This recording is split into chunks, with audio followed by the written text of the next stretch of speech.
you. Thank you very much. Thank you all. Before I get underway, can we please just have another round of applause for all of the awardees?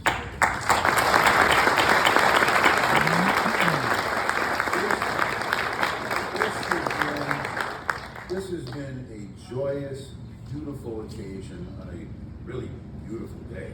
You know, I come up here a lot. It's not always this nice, and it's not always for occasions such as this. I'm honored to be here. I'm honored to be with you. And I'd like to really extend congratulations once again to the awardees, to your families, to parents. It's also an honor to be in the company again of distinguished faculty here at Kiski. I just love coming back here.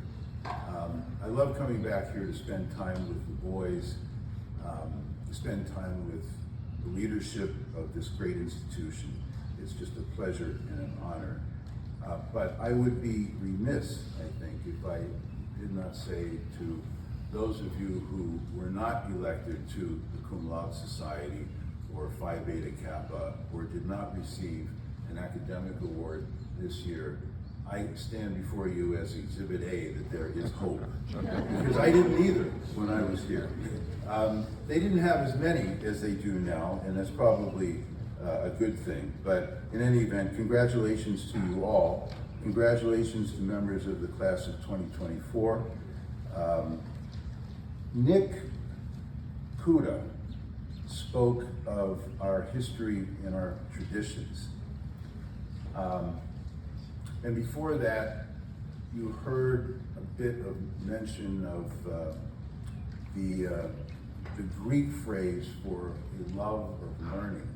We've heard a lot of really beautiful observations today about life and about life here at Kiski. And I think I'd like to talk to you today about some values and challenges that really are transcendent. They transcend life here at Kiski. They transcend nations. They transcend cultures. They transcend gender. And they transcend really anything that would otherwise divide us. And I do this because on Friday, I was having a conversation with a dear friend of mine who is the former president of the NAACP, a gentleman by the name of Ben Jealous. I worked with Mr. Jealous for many years on issues involving racial profiling throughout the United States and other efforts and programs to try to just make things a little more equal. And I realized during our conversation that we were on that day, just 2 days ago, observing the anniversary of one of the most seminal moments in our nation's history, one that in many respects really enables all of us to be gathered here today for this beautiful moment in Kiski's history and in the lives of so many. On May 17th, 1954, the United States Supreme Court handed down its unanimous decision in perhaps the most important case it ever decided, Brown versus Board of Education, which ended legal segregation in the United States and opened doors of opportunity, not just for people of color, but for all of us to begin to shed the burden of race and differences and to live up to lofty ideals of equality written on faded pieces of parchment. This was the first major step toward truly aligning our national identity with those ideals that form the Declaration of Independence in particular, and the United States Constitution and Bill of Rights. Now, 70 years later, today, our Supreme Court is unanimous about practically nothing. Our Supreme Court is hopelessly divided on issues of racial equality, and we are still trying to walk through those doors of opportunity and live up to the promise of those ideals. On Tuesday, just 3 days from now, and this was 10 years after Brown versus Board of Education, we will observe yet another anniversary on Tuesday, because in 1964, President Lyndon Johnson said that the challenge of the next half century is whether we have the wisdom to enrich and elevate our national life, our identity, and to advance the quality of American civilization. 60 years later, that challenge remains largely unmet. He said to students at the University of Michigan that day, "Your imagination, your initiative, and your indignation will determine whether we build a society where progress is the servant of our needs, or a society where old values and new visions are buried under unbridled growth. For in your time, we have the opportunity to not only move toward the rich society, but upward toward the great society." 60 years later, that vision remains largely unfulfilled. The great society, he said on that occasion, is not a safe harbor. It's not a resting place, a final objective. It's not a finished work. It is a challenge, constantly renewed, beckoning us back toward a destiny where the meaning of our lives matches the marvelous products of our labor. And so will you join me, he asked that day, in the battle to give every citizen the full equality which God enjoins and the law requires, whatever his belief or race or the color of his skin. That invitation was accepted by many, but now has been long since forgotten by many more. And so, gentlemen, I think it is fair to ask you just what is the challenge of the next half century, because that's your challenge.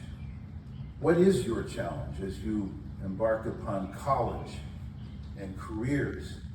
And for those of you with years left at this venerable and evolving center of education and personal growth, as you, who will still be here at Kiski after this event, welcome a new year with a new identity for Kiski. To paraphrase President Johnson 60 years ago, I come here today from the turmoil of our ongoing struggle for justice to the tranquility of this beautiful campus to speak to you about the future of our country, but really more importantly about values that transcend our country. And from where I stand, and from what I learned in my 4 years here at Kiski, and through all the years of my life since I left Kiski, the challenge you face is as old as the scriptures, as clear as the light of day on a beautiful day like today, and as complicated as we in our flawed humanity allow it to be. The challenge is to love one another. That is the challenge. That is the challenge of the next half century. That is the challenge that you take with you as you leave here for college in pursuit of your destiny. That is the challenge as you stay here to continue to grow and to learn and to help one another to do the same. To love one another. The Greeks referred to that as agape. It is an unconditional love that is brotherly love. It's not a romantic love. It's a brotherly love that supports one another and transcends values and all the things that might otherwise divide us. So how do you meet that challenge? Last year I read about a high school teacher who conducts a simple exercise with his sophomore students every year. Take out a piece of paper, he'll say, and make 2 lists. One with everything that they've done over the past 24 hours that has contributed to their own well-being, and the other with everything that others have done for them. At first, he reports, the list shows about a 50-50 split when they first try to pursue their list. But then, the teacher presses them a little bit. Who teaches you, he asks. Who coaches you? Who encourages you when you are struggling? Who helps to get you through setbacks? And the students gradually revise their lists. And by the end of the exercise, they realize that only about 5% of their well-being is because of their own actions, and 95% is because of the actions of others. And the point is this, it's very simple. We stand on each other's shoulders. We stand on each other's shoulders. We need each other, and we need to be there for one another. And so you meet the challenge of love, and you meet the challenge that you will face going forward, not through independence, but through interdependence. You also do so by furthering the values your families have taught you, and by remaining faithful to the values that Kiski has taught you, and by remembering lessons not just learned in the classroom, but on the athletic field, and in the dorm, and in the dining hall, and in conversations that you have with those who are unlike you, even with those who you don't like. And in those quiet moments of reflection when you're just walking alone around this beautiful campus, or perhaps sharing some time with one of your classmates. Most important, I believe you will meet that challenge by remembering that, as Kierkegaard said, the crowd is a lie. The crowd is a lie. Never has that been more true than it is today, because the crowd is everywhere today. Remember those 5 words. The crowd is a lie. Be true to yourself, and be true to your own values, and never to the values of the crowd. If you can do that, and if you can remember that our ideological differences will always be the cherished core of our identity, if and only if we treat one another with love and with civility and with dignity and respect, never demeaning our opponent, but instead reaching across the aisle with grace and a welcoming hand. If you can do all of that, then you will lead us through those doors of opportunity to a new destiny, one that embraces our differences and celebrates our pluralism. That is the destiny in Brown versus Board of Education, that was defined in Brown versus Board of Education, and it's the destiny that was defined in the Great Society. These are ideals that we believe we share, but that we've never really had the courage to fully embrace, because we've never found the strength and the courage to truly love one another. So your challenge is to find that courage and to find it over and over again every day, and to use it to uplift others whenever you can and wherever you can and however you can. So that's the challenge. You can do it. We believe in you. We know you can do it. We see it unfolding in what you have done, what you have accomplished here at Kiski. And I just want to leave you with this.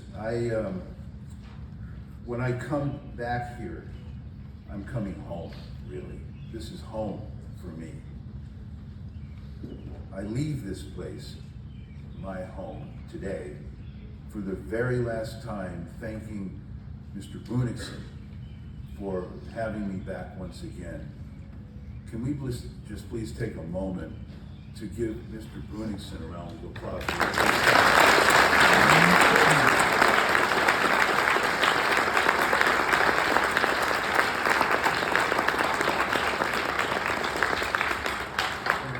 Thank you, Chris. Thank you for all that you have done in your leadership over these years. I also leave today for the very last time thanking you, the gentlemen of Kiski, for listening to me. But even with a new head of school, and with a new and a very welcome new identity, this school will forever be my home. And therefore, all of you will always be a part of me. And so, I thank you for the honor of spending some time with you here today. I hope that you will meet the challenge. I know that you will. May God bless you all. Thank you.